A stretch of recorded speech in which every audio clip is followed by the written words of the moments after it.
Hey guys, welcome back. This is Zakir. So, from now onwards, I'll be creating a new playlist which will contain people's real paranormal stories and their experiences. If you guys have any of the stories, if you like to share with me, you can always email it to me on zak13scary@gmail.com on a video format. Okay?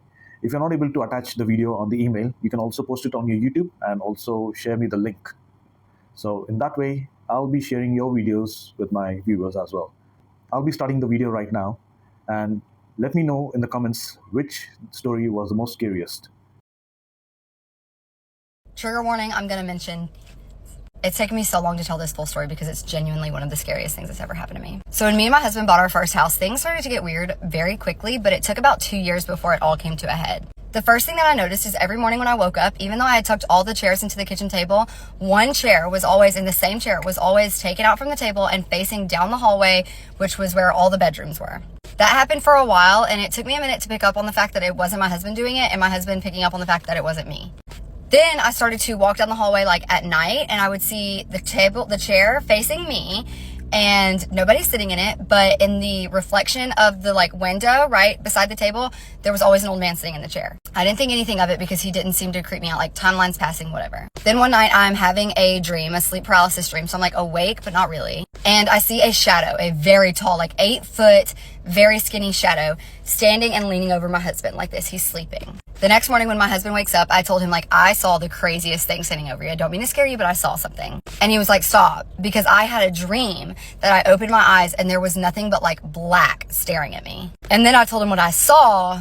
And you just that kind of coincidence. A few months go by, and then we're sitting in the living room, and this is a house that was built in the 60s. So we had this big bay window in the living room, and we were on an acre, and basically all of that acre was our front yard. And we hear scratching on the front window, on the outside of the front window. And it wasn't anything like a raccoon, or it could have been anything like that. We were still in a neighborhood. And that just wasn't something we often saw. The front porch was literally this big. I wouldn't even call it a porch. So me and him get kind of uncomfortable and weird. We're let's go back to the bedroom. We go back to the bedroom and we lay down, and all of a sudden we hear such a loud bang. We thought that both of our bookshelves, we had 8-foot tall bookshelves in our living room with we collect old books and all the old National Geographics. We heard them fall, and both of our cats went running to the back of our house. They came running under our bed. And so we slammed the door. We start kind of game planning, what do we do? What do we do? We're thinking somebody's in the house. They just busted our door down, and the bookshelves fell, something's going on. We get some protection and we go out to see what's happening. Nothing was out of place. Nothing had fallen. Nothing. And we know we weren't crazy because our cats reacted. Then I had a baby, and I brought her home, and babies always stare and do weird stuff. But one of my first viral videos was her staring behind me like this. I had her on my knees, and she was looking behind me, and she's laughing and playing with something behind me. And as I pan the camera, you see white movement, right here. The video's on TikTok, so we can find it. I would say about a month after that, I was rocking her in her room at night. I was fully awake. I was not dreaming. I was not sleepy. I'm full mom mode. I'm up. Her bedroom looked all the way down the hallway where that chair is facing me, as it has for the last 2 years that we lived there. And as I look up into the hallway, I see facing the corner, looking into my bedroom, because her room's here and my bedroom's here. So standing, looking into my bedroom where I'm in her bedroom, is a full-on, hooved, extremely tall, horned. I immediately start praying. I immediately out loud start praying. And of course, this is at 3 a.m. So the next morning, I tell my husband, I saw something crazy. I'm getting out of here. And he said that he looked over on the monitor at about 3 a.m.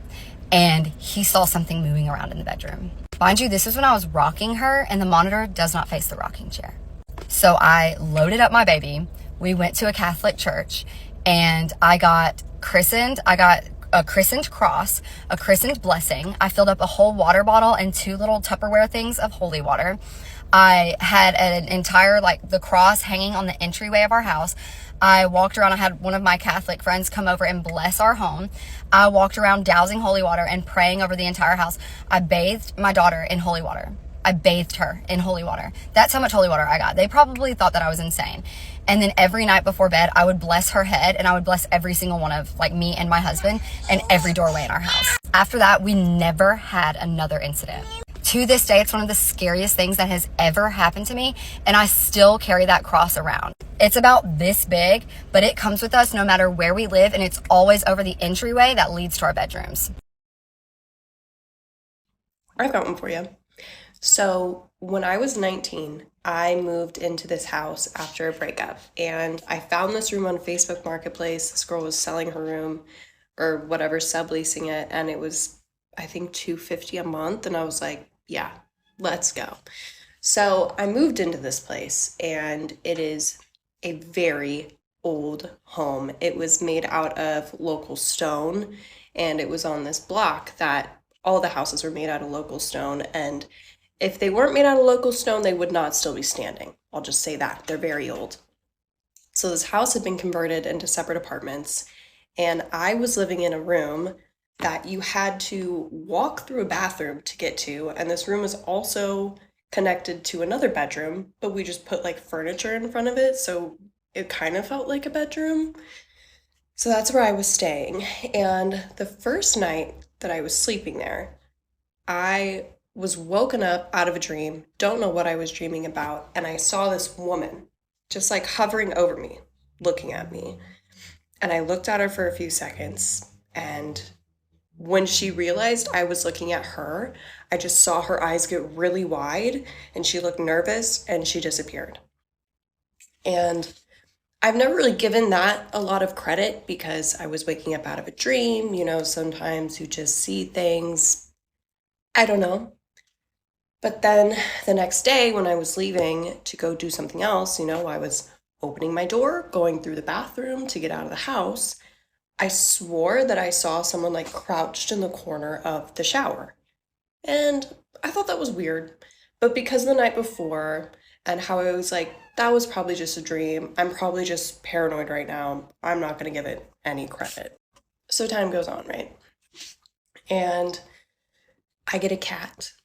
Love the little thing. She's precious.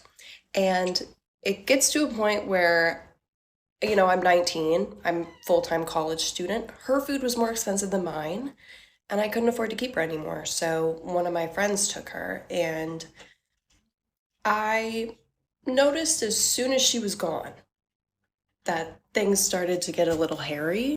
Like from that day forward till I moved out, every single day something happened. Didn't matter if it was daytime, nighttime, or anything. But that little figure that I had seen crouched in the shower was a little boy. And he was very upset that my cat was not there anymore. So what did he do? He terrorized me. Like, it got to the point where I had to rearrange my room so when I would wake up and roll over in the middle of the night, I wouldn't see him because he would stand in the corner where I had my cat's stuff as if like protesting that she was gone. And that was every single night from that point on. During the day, I would have hangers and clothes fly out of my closet. Did not matter. Door would open, closet and clothes would just fall out. And it became a normal thing, like I would see him and I wouldn't think twice about it because I didn't want to engage. I didn't want to encourage it. So what I would do is I wouldn't say anything. If he was really scaring me, I'd go to someone else's house. I just dip out because like child spirits, you don't really know if it's a real child or not. I think this was a real child because he was just throwing tantrums and taking it all out on me. The scariest thing that ever happened with him though was I was doing laundry one day. I guess my cat had probably been gone for a couple months now, and I'd become adjusted to seeing him. It wasn't anything new. And I was folding my laundry on my bed, and I watched him crawl out of my closet, look at me, and crawl underneath my bed. It actually makes me sick to my stomach, even thinking about it, because I don't know if you've seen any scary movie. It was horrifying. So yeah, I dipped. I didn't come back for like 2 days because that was horrifying. And before I left though, I did get on my hands and knees and look under the bed to see if he was there. One of the bravest moments of my life, he wasn't. And at that point, I was already done. I didn't care that I didn't see him. I was done. So, I mean, my laundry was clean. It didn't matter. I dipped. And from that point on, it never got that bad again, but he was almost always in the shower when I would be leaving. And the way that our bathroom was set up, like the mirror faced the shower, and there would be times where like I would be getting ready. I'm crying. I would be getting ready and I would see his little stinking head pop up in the mirror. And I had to start sleeping with a face mask because I would roll over in the middle of the night and he would either be in the corner of my cat's stuff or he would be at the end of my bed or he'd be in another corner. Like it was something straight out of Insidious. And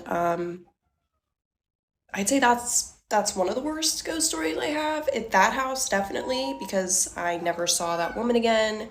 There was one figure I kept seeing in the kitchen, but I never saw their face. They only stood with their back to me. So, I think our timelines were just crossing or something. But no one else in the house that lived there ever had any encounters that I know of. And yeah, so that's how I was terrorized by a little child, ghost, spirit, for having to get rid of a cat, for being poor, essentially.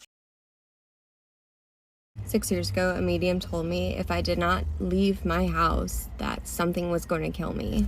Summer 2018, I moved with my son to North Carolina where his dad was stationed. He had been living in the house that we were renting, but we didn't have anything, just the couch that we were sleeping on for a little bit because we were gonna order a bed and it was not gonna get there until November. So we decided we were just gonna sleep on the couch. Every other room was completely done and ready to go. 2 weeks later, I started at my new job at Lux Salon in Raleigh. I started the same day as a girl named Veronica. Found out the day before I started that I was pregnant with my daughter. What's relative about that is at night when you first are pregnant, when you're pregnant the whole time, you have to pee a ton. And my husband at the time and I were sleeping on the couch because we didn't have a bed until November and it was September at this point. And so the first time I have to go back to the bathroom in the middle of the night, my eyes are adjusted, I sit up and I start walking towards the bathroom, which is like down the hallway. And I feel a heaviness and then I feel like I'm walking through a black shadow. I freak out, I flip on the light really fast. Obviously there was nothing there and I kept that light on. The first instance of something like spooky happening. But at night, things would fall off of the walls and it was terrifying to me. So I'm telling everyone at work, like, I'm the new girl, I'm weird, but I have all this stuff happening to me. So I'm discussing everything and Veronica's like listening and stuff and we're becoming, like buds. She's clocking it. I didn't know her mom was a medium and she didn't disclose that, nor do I think that necessarily she told her mom any of this. One night it got really scary because it was like 8 o'clock at night, we're around the dinner table and there's banging on the side of our house and there's no windows on that side. So I text my neighbor, I was like, hey, are you banging on the side of the house? She's like, oh my gosh, no. And then suddenly the banging was upstairs above us and in my son's room. My son had been screaming like twice for whatever reason at night, which is very unusual for him. So that freaked me out too. So my husband runs upstairs and he can't hear the banging, but I can hear the banging. And I'm like, he's like, there's nothing. I'm like, it's banging still. He runs downstairs and the banging is on the side of the house again. I don't even remember what we did that night. I blacked out. I don't remember anything. I don't even remember telling my family it was happening, but I told the girls out at work. Okay. I was like, listen, this is happening and this is creepy. I'm pregnant. Finally, we have a bed, okay? So I don't have to do the spooky bathroom trips at night. So we have a bed, we live upstairs. One night when I was pretty pregnant, I shot up in bed because I was being choked. And I'm sorry if I'm talking about this like very nonchalantly. This is my 4th time recording this. The last time I recorded it, like just 5 minutes ago, the audio was gone. So I should actually check and see if the audio is working. Okay, it's working. Wake up, I'm being choked. And it's not like reflux like you get when you're pregnant. It's like I felt like someone was choking on me. I sit up so fast. I'm like, it's hard to breathe, but I catch my breath.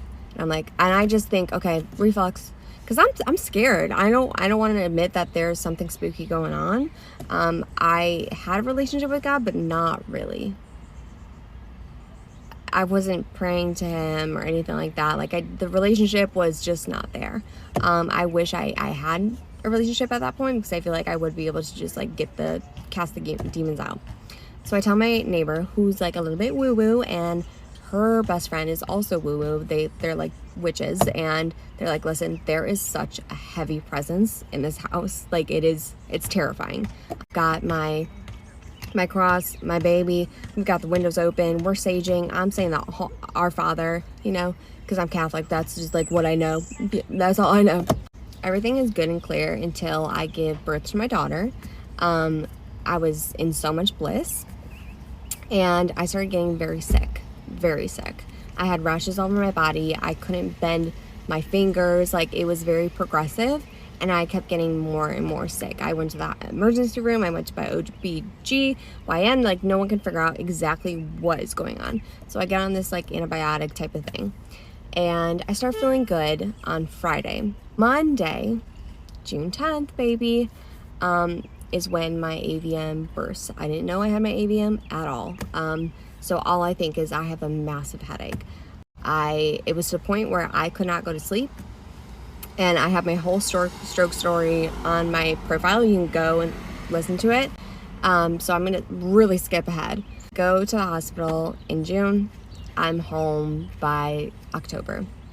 I realized because of my stroke, I can't go up and downstairs. At this point, like, I was in a walker for assistance. Okay, we need to buy a house. We buy a cute little ranch, and I tell all the girls at work, like, oh my gosh, like, I bought a house. And Veronica goes, wait, so you're not in that house anymore? I'm like, no. She goes, okay, my mom wrote you a letter. When I say this letter blew my mind, go to part 2. Okay, part 2 of a medium told me that I was gonna die in my house if I didn't leave. So Veronica gives me this letter from her car that her mom had written to me when I was in the hospital. But Veronica did not give it to me because she was scared that I would freak out. My new house and safe, and it's so much lighter. Like, everything feels like I don't feel like I'm being watched all the time. I don't feel like something is out to get me, because I did feel like something was out to get me. So I get home, I read the letter, and my heart fell into my butt. So she had written the letter back in June, and at this point, I think it's January that I'm reading this letter. But the letter said, essentially, if you do not leave this house, there is something dark and evil in this house. If you do not leave, you will die. You specifically will die. And I'm thinking, oh my gosh. Like, everything is clicking together. Something in that house wanted me dead. And I feel like I'm not even getting into detail. It was such a heaviness, and there were so many people that stayed in our house constantly on the weekends that I don't think I've ever even brought it up to them. I would love now to know if they ever felt this heaviness. But like I said in part 1, I didn't have much of a relationship with God. When I woke up from my stroke a week later after brain surgery, the only words I could say were I am. Oh, goosies. That meant nothing to me at the time. But now that I do have a relationship with God, God literally pulled me out of that demonic space. He made it so apparent that I could only say I am to let me know he's got me. He saved me. Knowing I didn't have a relationship with him, but he still rescued me, is wild to me. If you're a Christian, you understand how significant the fact that I could only say I am is insane. I still have not met that medium, and I'm friends with Veronica today. Still haven't met her mom. I've talked to her mom on the phone, and only because one day she needed to talk to me.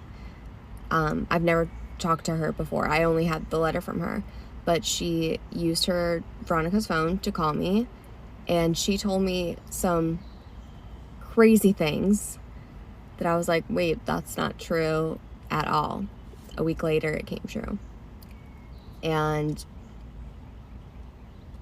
I don't think I'm ready to discuss or disclose the things that she told me, but it definitely gave so much validation to the fact that there was something very, very dangerous in my house that was going to kill me.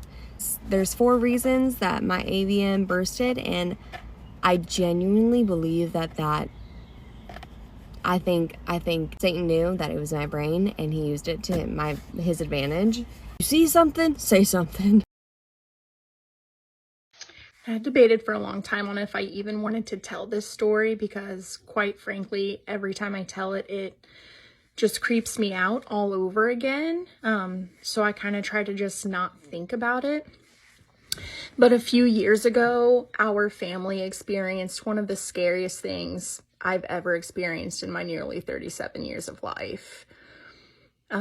So back in 2020, my oldest son had just turned 3 around this time.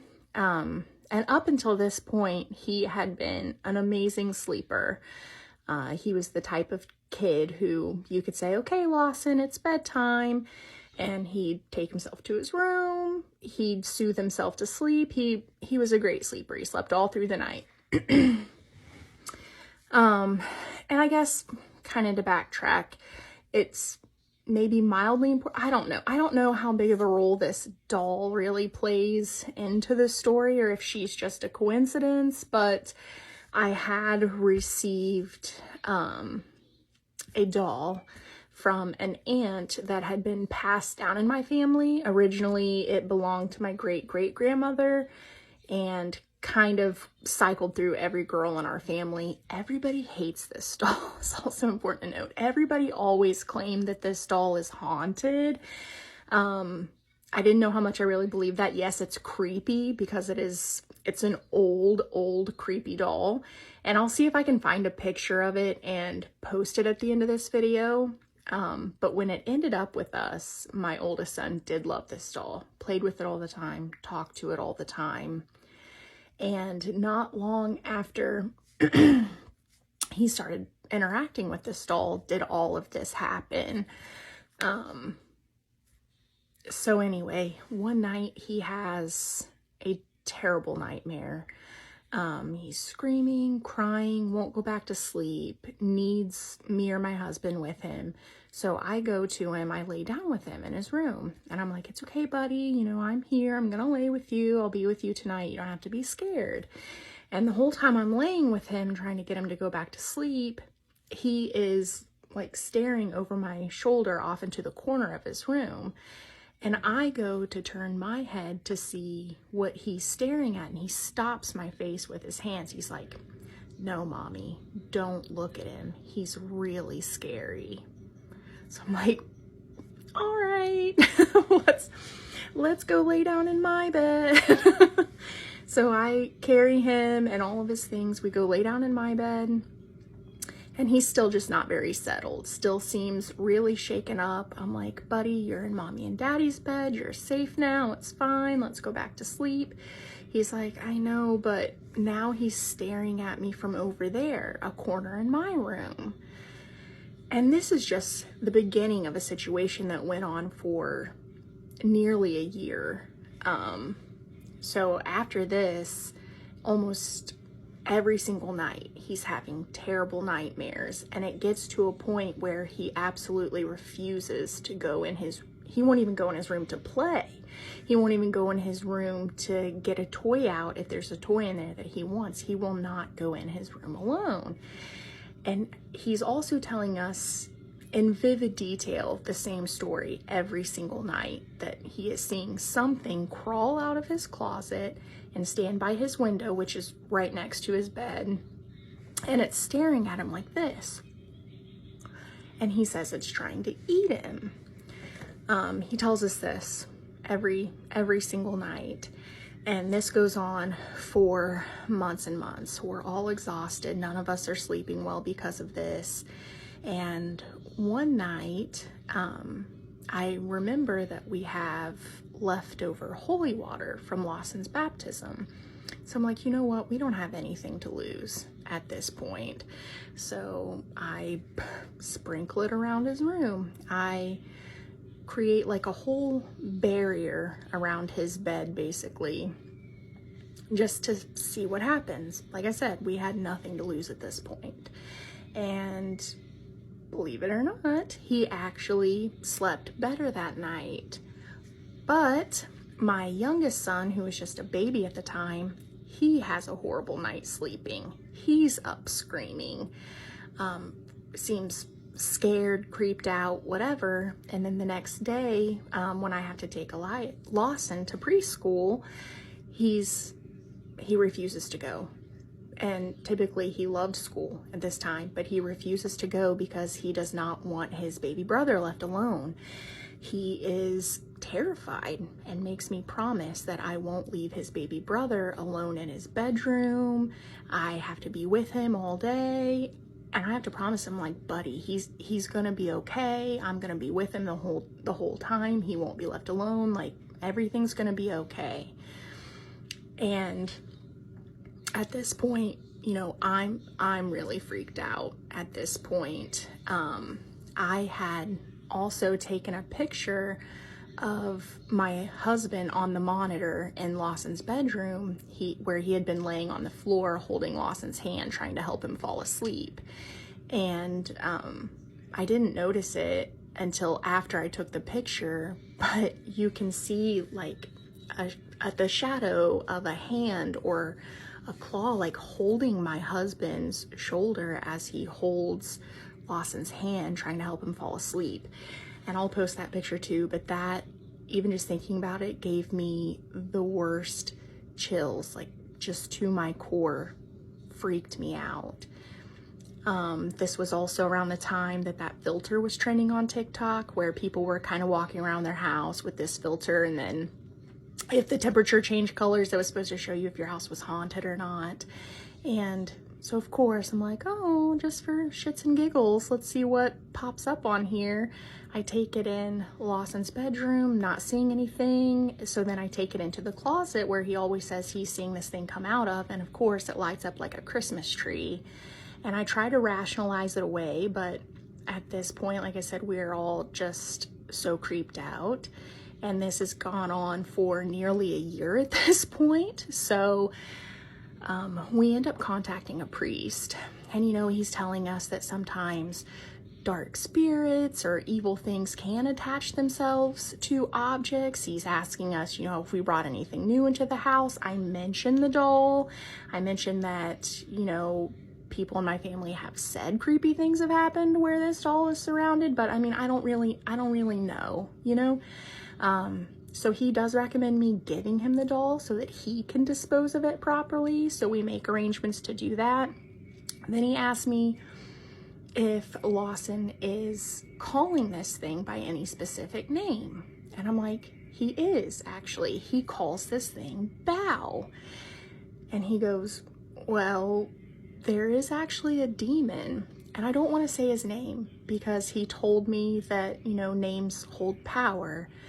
But there is a powerful demon, and his name is Baal.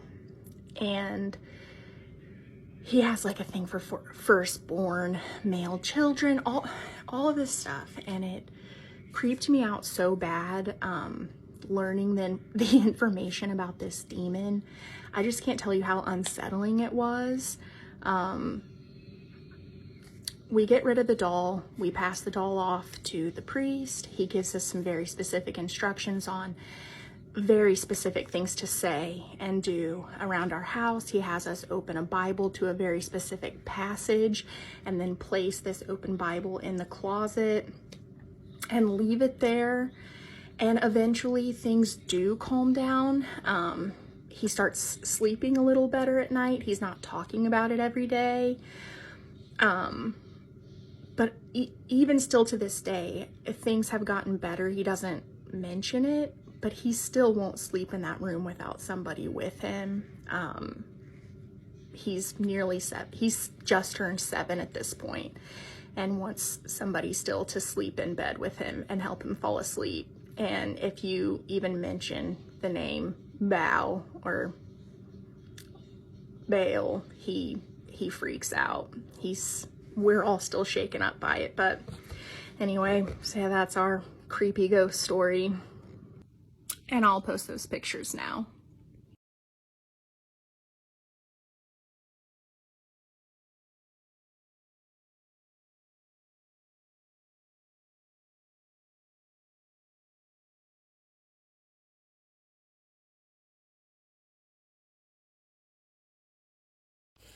All right, this is the picture of my husband laying with Lawson, holding his hand, helping him fall asleep. And I circled here where it looked like the claw arm holding his shoulder.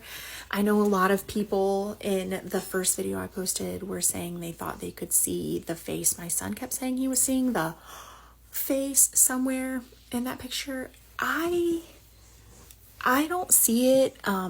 But I don't want to see it. Honestly, I hate looking at this picture. Something about it has always creeped me out and just makes me feel unsettled. Yeah, I don't see it, but I don't want to find it either. And then there were the heat filter pictures. Those were screenshots of a video clip that I had taken. I tried to post the whole clip, but it won't let me for some reason. But I will post the screenshots from that video here too. Give me just a sec. It's this one. And this is in my son's closet where he was saying he was seeing this thing crawl out of. Another one. Another one.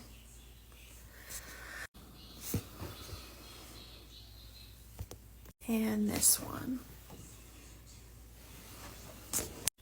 All right, and to answer some of the questions people keep asking, yes, we do still live in this house. This isn't still going on. Things have gotten better. My son doesn't say that he sees anything anymore. My youngest son doesn't say that he sees anything. I'm not hearing things or seeing things. My son is sleeping much better. While it was going on, he did not sleep in that room. Very, very soon after he started having these nightmares, he was pretty much in our room every single night. And even after it stopped and we got rid of whatever this was, he was sleeping in our room. Once he got to a point where he was kind of getting too big for our bed, we kept a mattress in our room on the floor, and he slept on our floor for almost 3 years. He just got to a point in the last year or so where he was comfortable. He wanted to go back into his room and start sleeping in there. The only catch was he wanted somebody to lay with him and help him fall completely asleep. Other than that, he does like to go back in his room now. And yeah, he doesn't talk about it. He doesn't like to talk about it. He doesn't want to be reminded of it, but he doesn't just bring it up out of nowhere anymore. The second thing a lot of people kept asking was, why did it take us a year to believe him? It didn't take us a year to believe him. It took us a year to get it out of our house. I knew right away something was going on. Just the details he would give about these nightmares. It was just weird to me that he kept saying the same story over and over and over again. But also, I think when you're in the moment and it is happening to you, you're saying to yourself, okay, be rational, be smart, be the adult. I was, 34 when this was going on. And you're like, be mature. Don't be scared. If I'm scared, it's going to make him scared. So I just kept trying to rationalize everything in my head.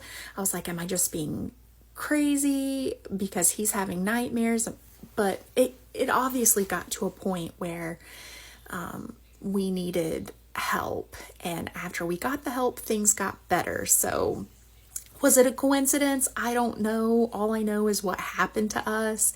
And after we got rid of this doll and did the things we were told to do, it stopped and it got better. I live in Oregon, and a friend of mine was having her bachelorette party at a cabin in the woods at the base of a very well-known mountain. I was looking forward to going. A lot of people I care about were going to be on that trip, and I thought it sounded like a really fun weekend just to get away and be in nature. And the first thing that happened when I left my house and I was just on the outskirts of town, I got such a strong feeling to turn around and grab some cleansing tools like sage, Palo Santo, whatever I had on hand. And it was so strong, I turned the car around, went home. My husband's like, "What are you doing here?" I said, "Oh, I don't know. I just had to use the bathroom and I don't want to use the gas station." Totally fed him a line because I didn't want him to get worried. It was a really pleasant drive up there, a couple of hours. You're at least in the forest for, I'd say, 45 to 50 minutes before you find this house. This house. As soon as I pull up into the garage, I immediately just have this overwhelmingly heavy feeling that I really can't explain. 2 other people had arrived. They were there taking care of a lot of the organizational details. And I walked in, and my 2 friends are standing in the kitchen here and here. These are pictures of the property. And I walk in, and automatically, just with my sensitivities, I am like, there is something up there that is funky and I don't like it and I don't want to go near it. I feel like I am being stared at, and it is highly dark, highly uncomfortable. And so my 2 friends in the kitchen are like, "Hey Meg, how's it going? We're glad you're here." I'm like, "Yeah, how are you guys doing?" They're like, "We're great." And I'm like, "Yeah. Other than the thing that's up those stairs that's been staring at you the whole time." And they were like, "Oh my God, we were waiting for you to get here because we just had such a weird feeling and we're freaked out and we wanted to know what you thought," because they know I've got like sensitivities or whatever. I walked up the stairs and I got to about this spot right here, and I stopped because I literally felt like an energetic wall, like, do not go any further. My friend said, "That's really weird. That's literally as far as we went to before you got here." And we were, they were just checking out the house, and they went up into that weird little loft attic area, and they were like, "Nope, no further." This is the top of the stairs right here. And if you look way down in this loft area, there's a little door with a crawl space, and it was shut when we got there. As people started arriving, we were having fun joking, and one of the women went up there and we were talking about how creepy it was, and she said, "Was the door open when you guys went up there?" The crawl space door had been opened, and none of us had been up there. So that night, we're just kind of settling into the house, settling into the weekend, trying to figure out what's on the agenda, trying to have a good time. But if you're sensitive, you can just tell from these pictures, the place just had a creepy vibe.